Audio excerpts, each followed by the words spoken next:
Secara umum, kita sebagai manusia sudah sangat mudah untuk mengetahui isi Al-Quran. Tentunya ini tidak terlepas dari peran jasa-jasa para ulama tafsir.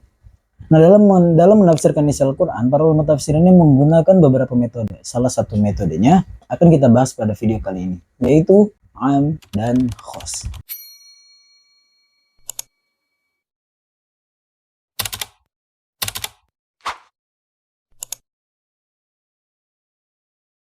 Oke, Assalamualaikum warahmatullahi wabarakatuh. Perkenalkan, nama saya Akbar. Saya dari Fakultas Dakwah, jurusan Komunikasi dan Penyiaran Islam. Pada video kali ini adalah untuk penyelesaian tugas ujian tengah semester dari mata kuliah Kaidah Tafsir dengan dosen Ibu Agustriani Muzayyanah, MPD. Sebelum mengetahui lebih dalam lagi mengenai am dan khos, maka lebih baik untuk kita mengetahui dulu apa itu pengertian dari am dan khos, baik dari segi bahasa maupun dari segi istilah. Oke, lafaz am itu secara bahasa dimaknai dengan kata umum. Sedangkan secara istilah itu dimaknai dengan lafaz yang mencakup segala hal tanpa ada batasannya. Sedangkan khos itu kebalikannya. Khos itu dimaknai secara bahasa dengan kata khusus. Secara istilah, khos itu adalah mengeluarkan sebagian dari apa yang dicakup lafaz am atau lafaz yang umum. Nah, pasti teman-teman udah nggak asing dengan kata umum dan khusus. Udah banyak di sekitar kita tentang hal-hal yang mencakup kata umum dan khusus. Kita ambil permisalan. Misalnya ada transportasi umum. Maka sudah pasti kita mengetahui bahwa transportasi tersebut itu untuk semua kalangan. Untuk semua orang. Siapapun bisa masuk ke dalam transportasi tersebut. Mau dia kaya, mau dia miskin, mau dia dalam keadaan sehat, mau dia dalam keadaan sakit, maka sudah dapat dipastikan bahwa orang itu bisa masuk ke dalam transportasi umum. Karena transportasi itu umum, luas untuk siapapun. Nah, biasanya dalam transportasi umum itu ada bagian-bagian khususnya. Misalnya, ada kursi khusus disabilitas. Maka sudah dapat dipastikan bahwa yang bisa duduk di kursi tersebut hanya orang-orang penyandang disabilitas. Orang-orang normal, orang-orang yang tidak disabilitas, maka dia tidak pantas, tidak boleh untuk duduk di kursi tersebut. Atau ada kursi khusus ibu hamil. Maka yang bisa duduk di kursi tersebut hanya perempuan-perempuan yang sedang hamil. Untuk perempuan-perempuan yang tidak hamil dalam keadaan sehat, maka dia tidak bisa duduk di kursi tersebut. Itulah permisalan dari am dan khos ini, gambaran secara umumnya. Nah, menariknya dalam Al-Quran, pengelompokan tentang umum dan khusus ini juga ada. Bagaimana caranya? Jadi, para ulama itu mengelompokkan yang umum, lalu mengkhususkan kembali kata-kata yang umum ini menjadi lafaz yang khusus atau lafaz yang khos. Nah, pengkhususan dari lafaz umum ke khusus ini disebut dengan mukhassis. Untuk penjelasan lebih detail lagi, kita akan bahas di sesi selanjutnya. Nah, kita harus tahu dulu nih bahwa lafaz am ini terbagi menjadi 3. Yang pertama, lafaz umum yang tetap dalam keumumannya. Maksudnya gimana?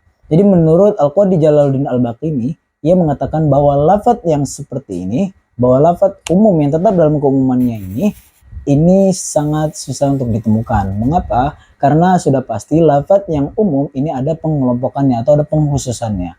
Tetapi pendapat ini dibantah oleh Az-Zakarsy dalam Al-Burhan. Ia mengatakan bahwa lafaz umum yang diumumkan, yang tetap secara keumumannya ini banyak sekali ditemukan.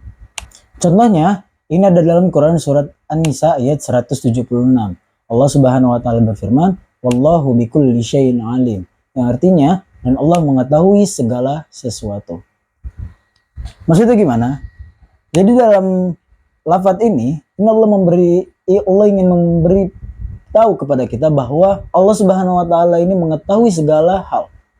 Bahkan hal-hal yang mungkin ada di masa depan yang sudah pasti kita tidak tahu, ini Allah sudah mengetahuinya. Jadi, lafaz ini lafaz yang umum yang tetap dalam keumumannya. Juga ada dalam Quran surat Al-Kahfi ayat 49. Allah Subhanahu wa taala berfirman, "Wala yadhlimu rabbuka ahada." Yang artinya, dan Tuhanmu tidak menzalimi siapapun. Maksudnya, jadi dalam ayat ini Allah ingin menyampaikan bahwa Allah Subhanahu wa taala tidak akan menzalimi hambanya. Mau dia taat, mau dia durhaka, Allah Subhanahu wa taala tetap akan memberikan keadilan, Allah Subhanahu wa taala tetap memberikan rahmat kepada hamba-hambanya. Jadi itu yang pertama, lafaz umum yang tetap dalam keumumannya. Nah, yang kedua, ini ada lafaz umum yang bermakna khusus. Nah, kita harus tahu dulu nih, lafaz umum yang bermakna khusus itu gimana? Jadi lafaz umum yang bermakna khusus ini pertama sudah dapat dipastikan bahwa ia mengandung majas. Lafaz umum yang bermakna khusus ini, makna atau hukumnya tidak mencakup pada lafaz yang tertulis, tetapi mencakup makna atau hukum lain. Ciri bagi lafaz umum yang bermakna khusus, pada umum bersifat rasional atau akliyah dan tidak pernah terpisah. Jadi antara lafaz dengan maknanya itu tidak terpisah. Ini yang kedua, lafaz umum yang bermakna khusus. Mana contohnya? Ini ada dalam Quran surat Ali Imran ayat 39. Allah Subhanahu wa taala berfirman, "Fanadathul malaikatu wa huwa qa'imun yusalli fil mihrab." Jadi, secara intinya ayat ini menjelaskan tentang Siti Maryam yang saat itu dipanggil oleh para malaikat. Pada ayat ini Allah Subhanahu wa taala menggunakan kata malaikah, yaitu yang artinya para malaikat. Tetapi dalam tafsirnya, para malaikat ini sudah ditafsirkan dengan para malaikat ini maksudnya adalah malaikat Jibril. Jadi bukan semua malaikat, melainkan malaikat Jibril saja. Jadi yang saat itu memanggil Maryam itu adalah malaikat Jibril. Nah, itulah mengenai lafaz umum yang bermakna khusus. Yang ketiga ini adalah lafaz umum yang dikhususkan. Berbeda dengan lafaz umum yang bermakna khusus, lafaz umum yang dikhususkan ini menurut pendapat yang sahih ini adalah hakikat. Maksudnya gimana? Jadi lafaz umum yang dikhususkan dimaksudkan untuk menunjukkan makna umum meliputi semua individunya dari segi cakupan makna lafaz, tetapi tidak dari segi hukumnya.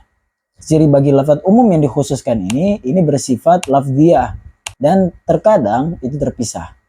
Nah, menariknya dari lafaz umum yang dikhususkan ini ada dua cara untuk bagaimana kita mengkhususkan lafaz yang umum.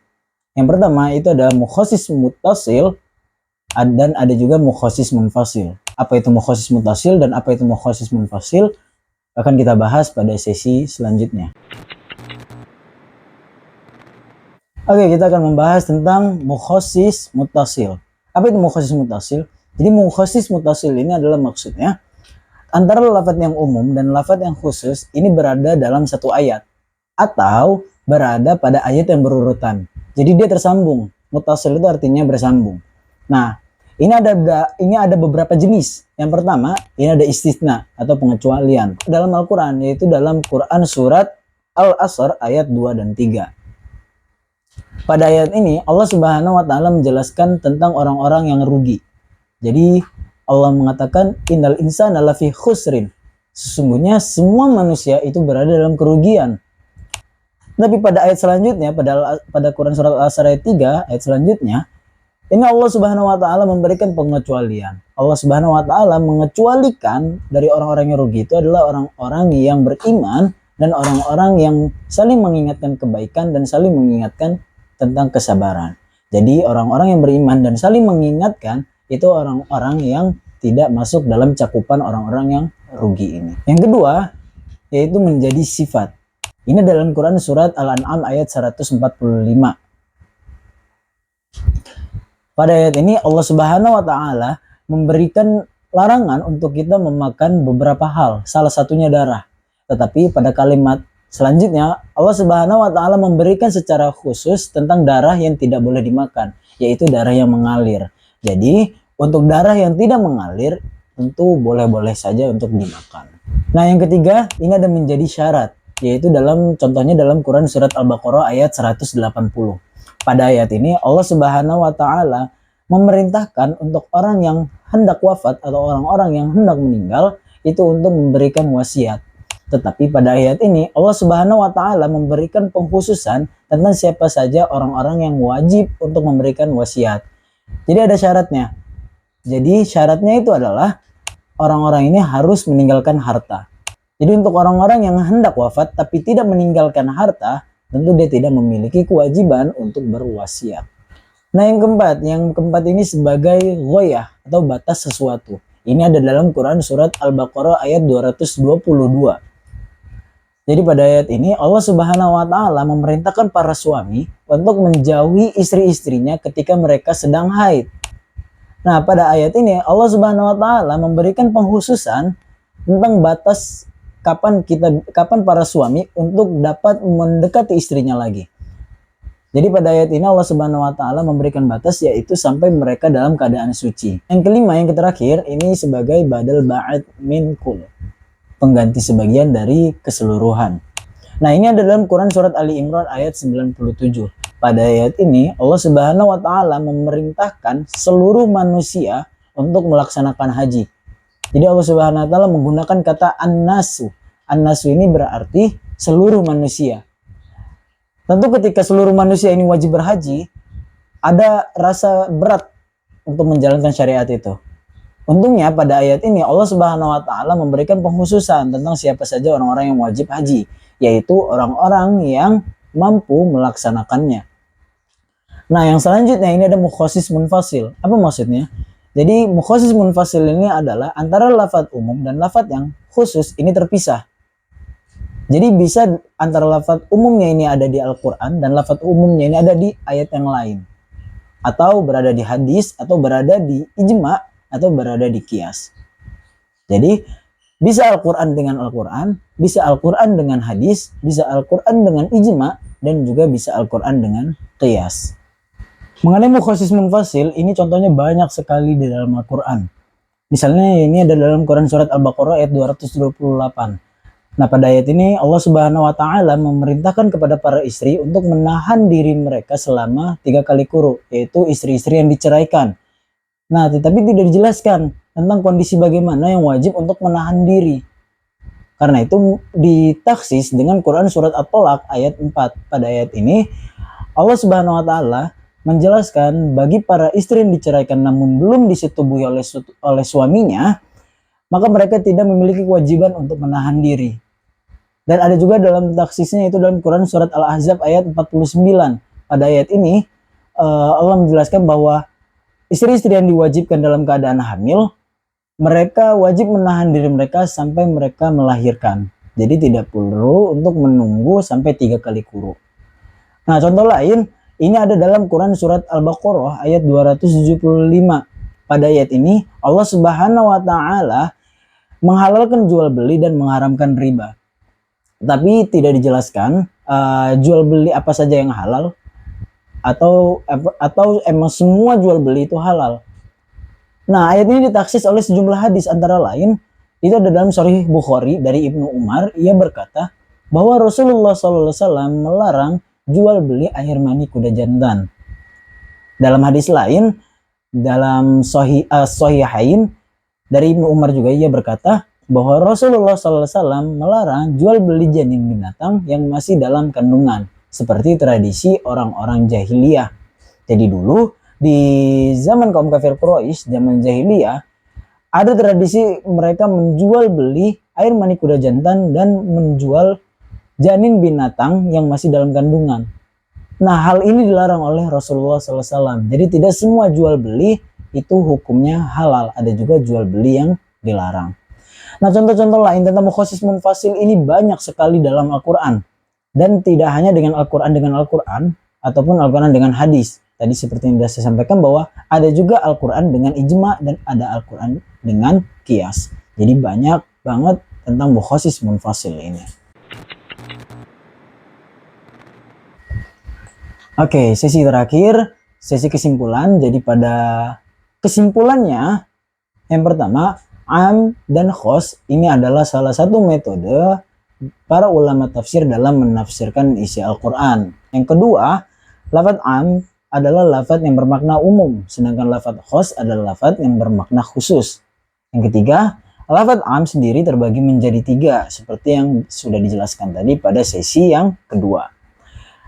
Yang keempat, pengkhususan atau juga disebut mukhasis ini terbagi menjadi 2. Ada mukhasis mutasil dengan 5 jenis, dan ada mukhasis munfasil dengan berbagai metode, dengan berbagai cara. Ada mukhasis munfasil Al-Quran dengan Al-Quran, ada mukhasis munfasil Al-Quran dengan hadis, ada mukhasis munfasil Al-Quran dengan ijma, dan ada juga Al-Quran dengan hasil qiyas. Itulah mengenai penjelasan tentang am dan khos. Apabila ada kurangnya, jelas itu datangnya dari saya, dan apabila ada hal yang belum jelas bisa kita diskusikan di kolom komentar. Akhir kalam, assalamualaikum warahmatullahi wabarakatuh.